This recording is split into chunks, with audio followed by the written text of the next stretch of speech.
17 বছর পর দেশে ফেরা প্রায় চূড়ান্ত সব মামলা থেকে খালাস, হঠাৎই আবার আদালতের টেবিলে ফিরল 21 আগস্ট গ্রেনেড হামলা।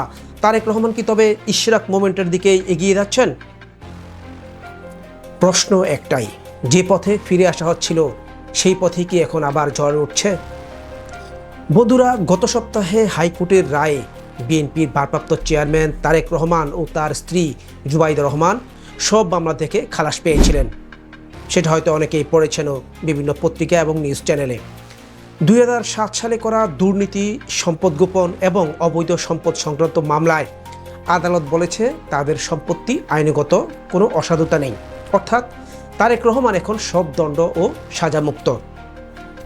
রাজনীতিতে ফেরার প্রস্তুতি প্রায় চূড়ান্ত। এমনকি ধারণা করা হচ্ছিল তিনি দেশে ফিরে 12 দলীয় জোটের কৌশল নির্ধারণে নেতৃত্ব আসতে পারেন। কিন্তু তারপরেই আদালত লিভ টু আপিল মঞ্জুর করল। সেই 21 আগস্ট গ্রেনেড হামলার মামলায় যেখানে তারেক রহমান সহ সব আসামি হাইকোর্ট থেকে খালাস পেয়েছিলেন, এখন আবার শুরু হচ্ছে আপিল শুনানি। প্রশ্ন হচ্ছে, এই লিভ টু আপিল মানে কি? আইন অনুযায়ী হাইকোর্ট থেকে খালাস পেলেও রাষ্ট্রপক্ষ যদি আপিল করতে চায় তখন লিভ টু আপিল চেয়ে আদালতের অনুমতি নিতে হয়। এই অনুমতি মানে আপিল বিভাগ মামলাটি নতুন করে শুনবে, আর শুনানিতে যদি হাইকোর্টের খালাস রায় উল্টে যায় তাহলে ফের দণ্ড কার্যকর হতে পারে। তারেক রহমানের ক্ষেত্রে কি ঘটতে পারে বা কি ঘটতে পারে? 1, তিনি এখন সাজামুক্ত। 2, কিন্তু 21 আগস্ট মামলায় পুনরায় শুনানি চলবে। এবং 3, যদি আপিল বিভাগ আগের বিচারিক আদালতের রায় বহাল রাখে তবে তার সাজা ফিরতে পারে। এই পরিস্থিতি এখন অনেকটা ইশরাক হোসেনের মতো। গত মাসে আদালত তাকে বৈধ মেয়র ঘোষণা করেছিলেন, কিন্তু সরকার পক্ষ থেকে লিভ টু আপিল করে সেই রায় স্থগিত করে দেওয়া হয়। ইশরাক এখন মেয়রের গেজেট পেলেও শপথ দিতে পারছেন না। তাহলে প্রশ্ন হচ্ছে, তারেক রহমান কি সেই একই আইনগত গেড়াকলে আটকে যাচ্ছেন? অনেকেই বলছেন এটা এক ধরনের প্রিভেন্টিভ স্ট্রাইক। তারেক রহমানের সব মামলা যখন শেষ তখনই আবার 21 আগস্ট মামলা নতুন করে শুনানিতে যাচ্ছে, যেখানে আওয়ামী লীগ সমর্থিত মহল বারবার বলে আসছে এই মামলায় তারেক রহমানের দায় অপরিহার্য। উল্লেখ্য, এই মামলায় আগে তারেক রহমানকে যাবজ্জীবন আর লুৎফুজ্জামান বাবর সহ কয়েকজনকে মৃত্যুদণ্ড দিয়েছিল বিচারিক আদালত। হাইকোর্ট সেই রায় বাতিল করেছিল।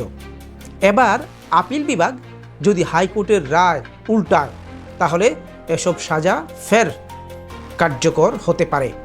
এখানেই আসে রাজনৈতিক সময়চক্রের প্রশ্ন। আগামী জাতীয় নির্বাচন সামনে, বিএনপি চাইছে নেতৃত্বের হাল শক্ত করতে, আর ঠিক তখনই তাদের প্রধান সিদ্ধান্ত নির্মাতা আবারও আইনি অনিশ্চয়তায় পড়ে গেলেন। মানে তারেক রহমান আইনি অনিশ্চয়তায় পড়ে গেলেন। তারেক রহমান 2008 সালে দেশ ছাড়েন। লন্ডনে চিকিৎসার কথা বলে গিয়েছিলেন। এরপর থেকে সেখানেই রাজনৈতিক আশ্রয়ে আছেন। দীর্ঘদিন ধরে তার বিরুদ্ধে জারি ছিল ওয়ারেন্ট, সাজা এবং নিষেধাজ্ঞা। কিন্তু এখন সব মামলা থেকে খালাস পাওয়ার পর মনে করা হচ্ছিল তিনি নতুন করে দেশে ফেরার প্রস্তুতি নিচ্ছেন। রাজনৈতিক মহলে গুঞ্জন ছড়িয়েছিল আগামী নির্বাচনের আগে হয়তো তিনি দেশে ফিরবেন। এমন সময় 21 আগস্ট মামলায় আপিল মানে শুধু আইনি লড়াই নয়, এটা এক ধরনের পলিটিক্যাল স্টপার। বন্ধুরা, রাজনীতির ময়দান কখনো ফাঁকা থাকে না। তাই যদি কেউ ফেরে কেউ না ফেরে তাতেও কিছু না কিছু চক্র ঘুরে। এই মুহূর্তে প্রশ্নটা শুধু তারেক রহমানের নয়, প্রশ্নটা একটা গোটা দলের ভবিষ্যতের।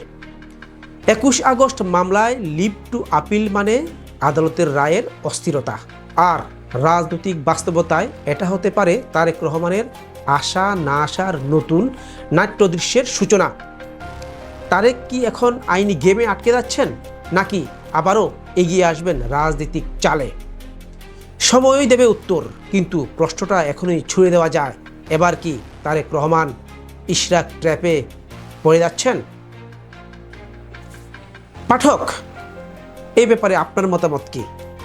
কমেন্টে জানান এবং আমাদের পেজ বা চ্যানেল ফলো বা সাবস্ক্রাইব করে আমাদের পাশে থাকুন। আজ এ পর্যন্তই, ধন্যবাদ।